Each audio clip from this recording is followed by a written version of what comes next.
미디어가 객관성을 잃어버리고 주관적으로 편향될 수밖에 없는 것은 단적으로 수익 구조 때문이다.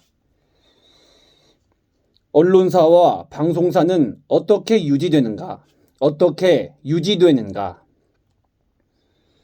오직 광고 수익을 통해서다. 기업들로부터 광고 송출의 대가를 받아 수익을 창출함으로써 언론사와 방송사는 유지될 수 있다. 수조 원을 투자한 블록버스터 드라마를 우리가 공짜로 볼 수 있는 것, 방송사가 아나운서들과 기자들에게 월급을 주면서도 대중에게 돈을 받지 않는 것은 오직 광고 때문이다.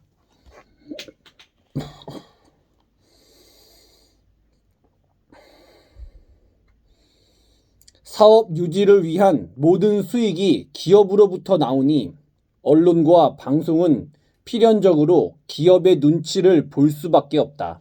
기업으로부터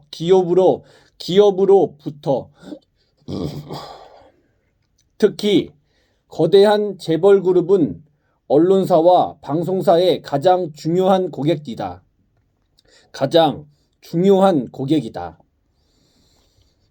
예를 들어 삼성은 70여 개의 계열사를 보유하고 있는데 그룹의 브랜드 광고부터 전자생명보험, 자동차 손해보험, 카드, 섬유, 에버랜드 등 수많은 광고를 언론과 방송사에 맡긴다.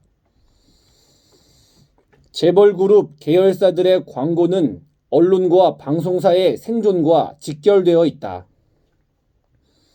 그런 까닭에 언론과 방송이 재벌그룹의 이익에 반대되는 입장이나 비판하는 내용을 보도하기는 현실적으로 어렵다. 재벌그룹의 비리와 문제점을 들췄다가는 광고 수주는 물 건너간 일이 될 것이다. 그래서 미디어는 재벌그룹의 비리에 소극적인 태도가 되고 재벌그룹의 성과를 과대 포장하게 된다. 또한 진보적인 정부가 세금과 규제를 강화하는 등의 기업 이익에 반하는 제도를 시행하면 앞장서서 이를 비판한다.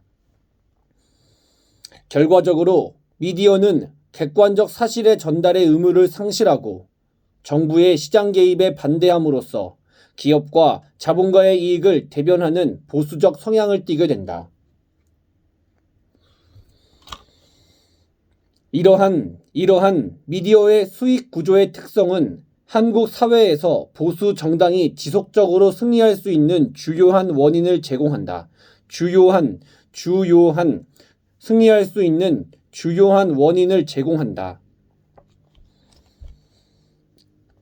우리가 이미 잘 알고 있듯이 대중은 미디어의 영향을 강하게 받는다. 미디어는 정보를 얻는 수단을 넘어 준거의 틀로 작용한다.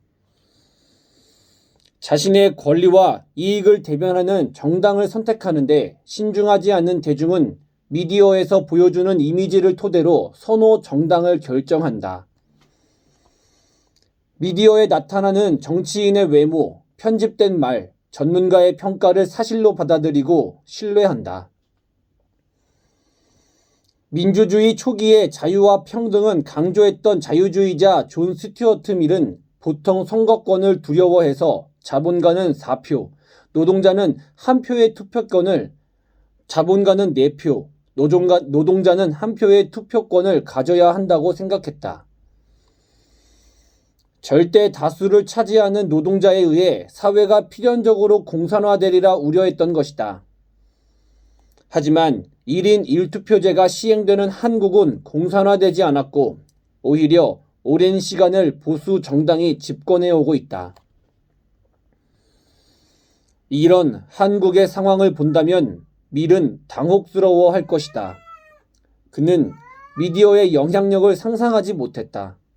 대중은 생각보다 나약하고 무관심해서 자신의 이익과 권리가 무엇인지 스스로 판단하기 귀찮아한다. 미디어는 그 틈으로 파고들어 대중이 봐야 할 것을 친절하고 세련되게 가르쳐준다. 미디어의 수익 구조가 문제의 원인이라면 진보적인 언론과 방송은 정말 불가능한 것인가? 사실 그렇게 볼 수 있다. 언론과 방송이 진보적 성향을 띠려면 우선 수익 구조가 재벌 그룹에 의한 광고비로부터 자유로워야 하는데 대형 미디어가 수익 없이 유지되는 건 현실적으로 불가능에 가깝다. 그 대신 운영 규모가 작은 소규모의 미디어는 진보적 성향을 유지할 수 있다. 대표적인 예가 인터넷이 발달하며 등장한 인터넷 언론들이다. 다양한 인터넷 언론들은 기존 언론과 방송에 비해 운영 부담이 적다. 비용이 필요한 물질적 매체를 사용하지 않기 때문이다. 그래서 재벌 그룹이나 대기업의 영향력에서 비교적 자유로울 수 있고 진보적인 견해를 유지할 수가 있다. 우리는 미디어의 특성을 알아보았고 대규모의 미디어의 경우 수익 구조상 보수적 성향을 띠기 쉬움을 확인하였다. 반면에 소규모 미디어의 경우 진보적 성향을 유지할 수 있었다. 이제 앞에서 본 도표를 참고해서 미디어의 정치적 성향을 현실적으로 구분해보고자 한다. 우선 언론사의 경우 정치적 성향은 일반적으로 잘 알려져 있다. 대표적인 보수 언론인 조선, 중앙, 동아의 언론사. 점유율은 50%대, 발행부 상수로는 70%대의 점유율을 가지고 있다. 이에 비해 점유율이 낮은 한겨레, 경향은 진보적 성향을 갖는다. 다음으로 방송사의 경우 분명한 정치적 성향을 갖는 건 그 기반을 조선, 중앙, 동아로 하는 종합 편성 채널 정도다. 공중파의 경우 직접적으로 정치적 성향을 밝히지 않으므로 방송의 전반적인 논조, 프로그램의 편성과 배치 프로그램마다의 미세한 편집 방식을 통해 판단해야 한다. MBC는 일반적으로 다른 공중파에 비해 진보적 성향을 띠는 것으로 알려져 있다. 반면 SBS는 상대적으로 보수적 성향을 갖는다. 연예와 오락 중심의 방송으로 인식되는 SBS를 보수적 성향으로 판단할 수 있는 근거는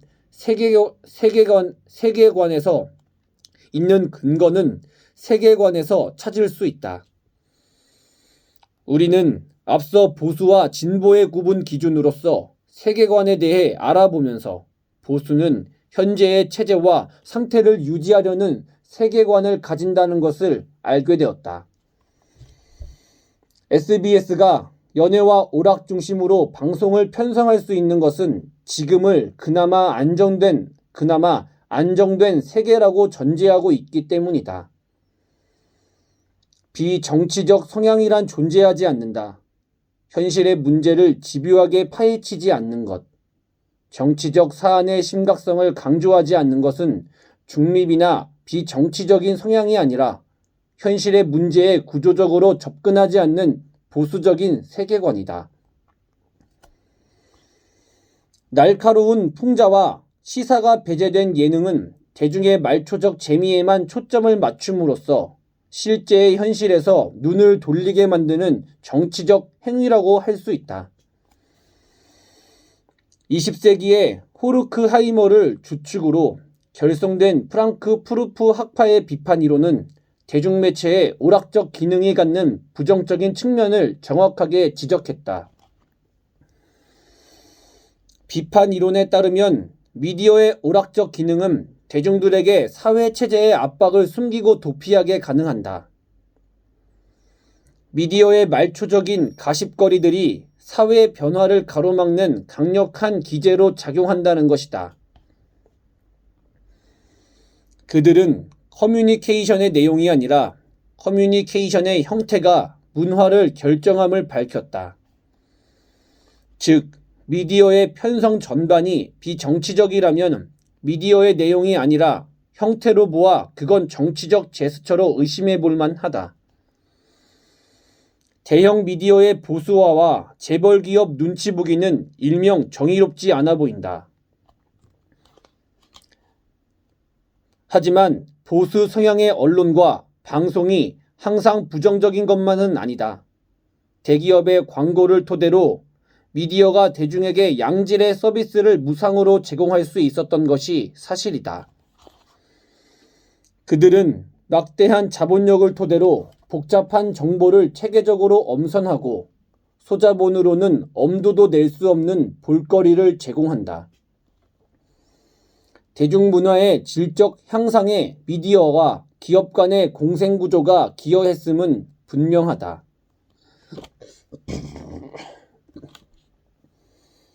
경제집단. 일반적으로 경제의 주체는 가계, 기업, 정부를 말한다. 하지만 이러한 방식의 구분으로는 다양한 사회 현상을 이해하기 어렵다. 우리는 앞서 자본가와 노동자의 두 계급을 구분하였는데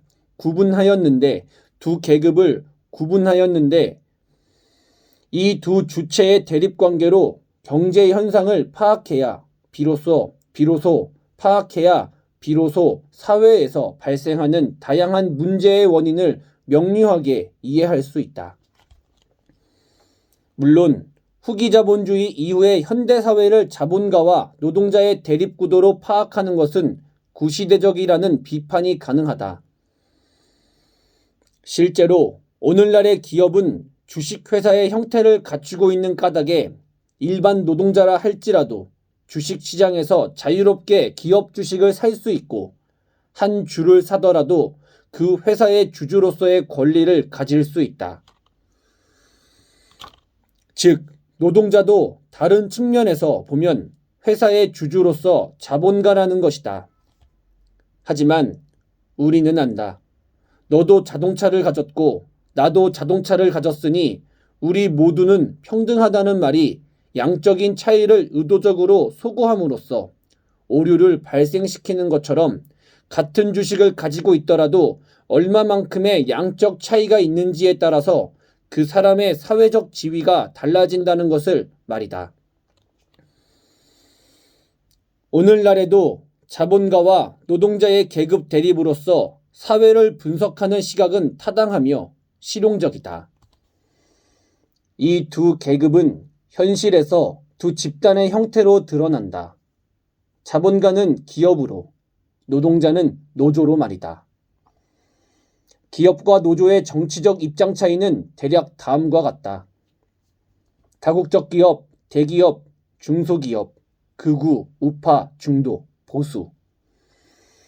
중도, 좌파, 극좌, 진보, 한국노총, 민주노총. 기업과 노조의 역사적 기원은 근대부터 시작된다. 프랑스 대혁명 이후 중세의 왕, 중심의 가치관은 붕괴되고 부르주아와 프롤레타리아의 계급이 발생했다. 부르주아는 생산수단을 소유해서 부를 축적할 수 있었고 프롤레타리아는 부르주아에게 자신의 노동력을 팔아서 삶을 유지할 수 있었다. 이 두 계급인 자본가와 노동자는 현대에 이르러 기업과 노조로 변화했다.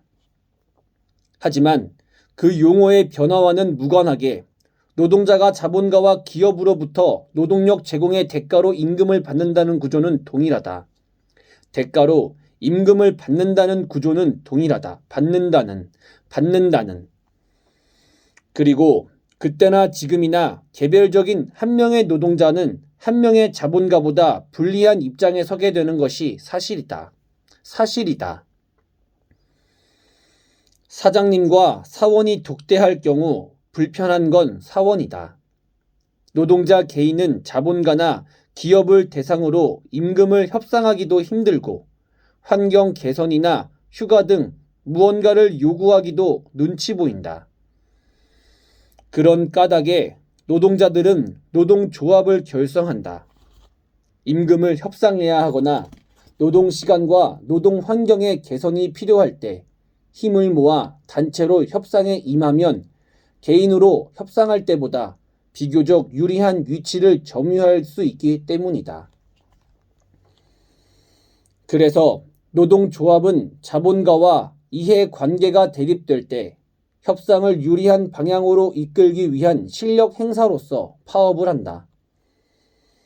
파업은 노동자가 집단적으로 노동을 거부하는 것으로 자본가에게는 단기적인 손실이 된다. 이에 따라 자본가는 파업으로 인한 손실과 노동조합의 요구를 받아들일 때의 손실을 비교해서 노동조합의 재협상을 요구하기도 하고 정부의 공권력 투입을 요청하기도 한다. 이처럼 자본가와 노동자는 사회에서 가장 대립적이고 첨예한 화해할 수 없는 경제 집단이다. 사회를 자본가와 노동자의 대립으로 구분하는 시각을 갖는 것은 사회 현상을 명료하게 이해하는 가장 중요하고 핵심적인 방법이다. 더 단순하게 말하면 사회의 모든 문제는 자본가와 노동자의 대립에서 발생한다고도 할 수 있다. 그리고 보수와 진보의 개념도 정확히는 자본가와 노동자의 이익 대립에서 발생하는 개념으로 봐야 한다. 권위와 부에서 앞서가는 자본가의 목표는 뒤따라오려는 노동자와 차이를 더 벌리거나 유지하는 것이고, 권위와 부를 가지지 못한 노동자의 목표는 앞서가는 자본가와의 거리 차이를 좁히는 것이다. 궁극적인 측면에서 노사의 협력이란 존재하지 않는다. 노사가 협력했다고 할 때 그것의 실제 의미는 노조와 사측 중 누군가는 이익이 되었고 누군가는 손해를 감수했다는 것이다. 혹시나 노조와 사측이 이익의 절충안을 찾았다 할지라도 그것은 단기적이고 불안한 적과의 동침일 수밖에 없다. 자본가의 이익을 우선할 것이냐, 자본가의 이익을 우선할 것이냐, 자본가의 이익을 우선할 것이냐, 노동자의 이익을 우선할 것이냐에 대한 정치적 입장이 보수, 진보의 구분의 본질이다. 앞의 도표를 보면 다국적 기업, 대기업, 중소기업 모두 정도의 차이는 있겠지만 생산수단을 소유한 자본가라는 측면에서 궁극적으로 세금의 감소와 규제의 완화를 바라는 자본가 집단이다. 즉, 시장의 자유를 추구하는 보수적 입장을 견지한다. 반면 한국노총과 민주노총은 추구하는 방향성이나 그것을 이루기 위한 방법과 수단의 이견이 보인다고 해도 궁극적으로는 복지의 증진을 원하는 노동자 집단이다.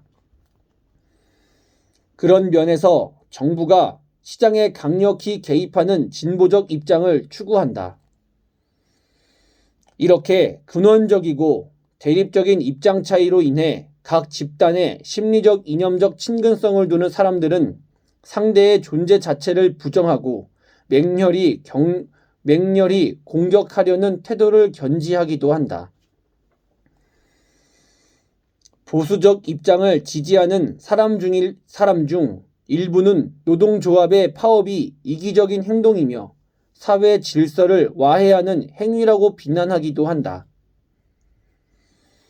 또한 진보적 입장을 지지하는 사람 중 일부는 기업과 사측이 노동자를 착취해서 이익을 독점하며 자본가의 존재 자체가 불합리하고 정의롭지 못하다고 생각하기도 한다.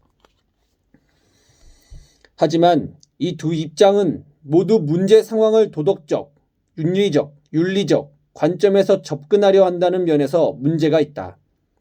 사측과 노조 중에 선하거나 도덕성을 담보한 집단은 없다. 상반된 방향성에도 불구하고 두 집단의 목표는 일치한다. 자기 집단의 이익을 최대화하는 것이 그것이다. 사측의 최대 목표는 회사의 이익이고 노조의 최대 목표는 사원의 이익이다. 이익이다. 사원의 이익이다. 이익이다. 노사의 문제는 단순히 누구의 이익을 우선할 것인가의 문제인 것이다. 그런데 우리가 앞서 살펴본 미디어의 정치적 성향을 연결하면 노사의 문제는 어떻게 보도될까? 우선 보수 언론과 방송은 사측의 손해와 그로 인한 국가 성장의 위축 가능성, 연관 기업들의 피해를 중점적으로 보도할 것이다. 그에 비해 노조의 파업 모습은 과격하고 폭력적인 영상과 함께 도로 교통방해, 대중들의 불편함과 연계하여 소개할 것이다. 그리고 파업의 이유와 목적은 보도하지 않을 것이다. 반면 진보 언론과 방송은 노사 문제를 전혀 다른 방식으로 다룰 것이다. 열악한 노동 환경과 불합리한 임금, 빈부격차의 심화, 기업의 부패 문제에 주목하고 정부에 의한 공권력 투입이 얼마나 과격하고 폭력적인지를 집중적으로 보도할 것이다. 만약 보수 언론과 방송만을 접하면서 살아온 사람이라면 그는 자연스럽게 기업의 이익을 옹호하는 것이 옳다는 신념을 가질 것이다. 반대로 진보 언론과 방송만을 접하면서 살아온 사람은 노조의 이익을 옹호할 것이다. 문제는 앞서 논의한 바와 같이 한국에서 가장 강력한 영향력을 행사하는 언론과 방송들이 보수적 성향을 띈다는 데 있다. 기업과 사측에 대한 변호에 반복적으로 노출되고 학습되면 대중들의 전반적인 성향이 친기업적으로 바뀐다. 친기업적으로 바뀐다. 노동자가 다른 노동자의 파업에 대해 막연히 좋지 않는 이미지를 가지고 대중이 파업의 본질보다는 시민들의 불편에 집중하며 노조에 대한 비난과 불편한 시야를 견지하는 현상은 미디어의 속성을 고려할 때 매우 자연스럽다.